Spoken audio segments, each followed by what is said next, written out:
میں اسی وقت گھر پہنچا تو سیما دونوں بچوں کے ساتھ باہر لان میں کھڑی تھی۔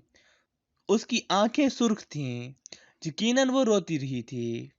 مومنہ کو اس نے اٹھایا ہوا تھا اور احد خان کے ساتھ لگا رکھا تھا۔ جیسے ہی میں گھر میں داخل ہوا تو وہ تیر کی طرح میری طرف آئی۔ اندر بیڈ روم میں جا کر دیکھیں۔ میں فوراً بیڈ روم کی طرف لپکا۔ اندر جا کر دیکھا تو کچھ بھی نہ تھا۔ سیما دونوں بچوں کو لیے بالکل میرے پیچھے کھڑی حیرت بھری نظروں سے اندر کی جانب دیکھ رہی تھی۔ میں جھنجھلا گیا۔ کیا بات ہے سیما؟ آخر تمہاری پریشانی کیا ہے؟ وہ رونے لگی۔ مجھے اپنے لہجے کا احساس ہوا۔ میں نے نرم لہجے میں دوبارہ اس سے پوچھا، کچھ بتاؤ تو صحیح، آخر بات کیا ہے؟ اس نے پھر ایک ایسی بات بتائی جس پر یقین کرنا مشکل تھا۔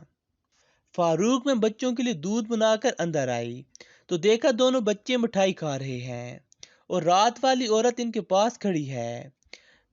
پھر فریادی نظروں سے میری طرف دیکھ کر بولی، فاروق مجھے اس گھر سے کہیں دور لے جائیں، ہم اس گھر میں نہیں رہیں گے، پلیز آپ کوئی اور گھر تلاش کریں۔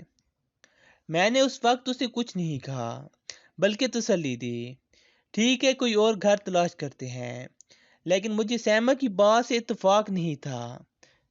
شاید بھرے گھر سے آنے کے بعد وہ تنہائی محسوس کرنے لگی تھی۔ میں نے بچوں سے پوچھا، ان کا کہنا تھا کہ ایک آنٹی ان کے ساتھ کھیلتی اور ان کو کھانے پینے کی اشیاء لا کر دیتی ہیں۔ خیر میں نے سوچا عمران سے کہہ کر کسی دوسرے گھر کا بندوبست کرتا ہوں۔ رات کو سیما نے بچوں کو اپنے ساتھ سلایا اور میں دوسرے کمرے میں سو گیا۔ دوسرے دن ناشتے کے بعد میں نے کہا، میں بینک جاتے ہوئے تمہیں نادش کے گھر چھوڑ دوں گا۔ دفتر کے بعد میں اور عمران مکان کی تلاش کرتے ہیں۔ انشاءاللہ ایک دو دن میں مکان مل جائے گا اور ہم لوگ شفٹ ہو جائیں گے۔ سیما کچھ شرمندہ سی تھی، کہنے لگی، میری وجہ سے آپ بھی پریشان ہو گئے ہیں، پتہ نہیں یہ سب کیا ہے، کہیں میرا وہم ہی نہ ہو۔ کچھ بھی ہے، اب ہم اس مکان میں نہیں رہیں گے، خواہ مخواہ پریشانی پالنے سے کیا فائدہ؟ میں نے اسے تسلی کی خاطر کہا۔ سیما نے مجھے خدا حافظ کہا اور میں بینک چلا گیا۔ مصروفیت کی وجہ سے مکان والی بات میرے ذہن سے نکل گئی۔ دوسری رات بھی میں ساتھ والے کمرے میں سو گیا۔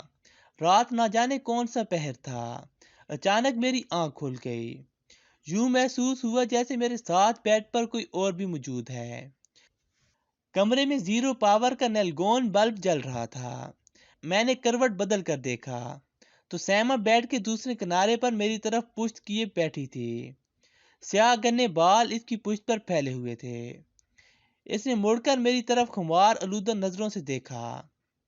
حسین آنکھوں میں پیار کا سمندر ٹھاٹھے مار رہا تھا۔ اس کے ہاتھ میں تازہ گلاب تھا جس کی خوشبو سے کمرہ مہک رہا تھا۔ اس نے گلاب میری ناک سے لگا دیا، خوشبو سے میرا وجود معطر ہو گیا۔ میں نے اسے ہاتھ سے پکڑا تو پکے ہوئے پھل کی طرح میرے اوپر آن گری۔ یوں تو سیما کے انداز میں ہمیشہ خود سپردگی ہوا کرتی، لیکن آج اس کی ہر ادا میں ایک خاص قسم کا والہانہ پن تھا۔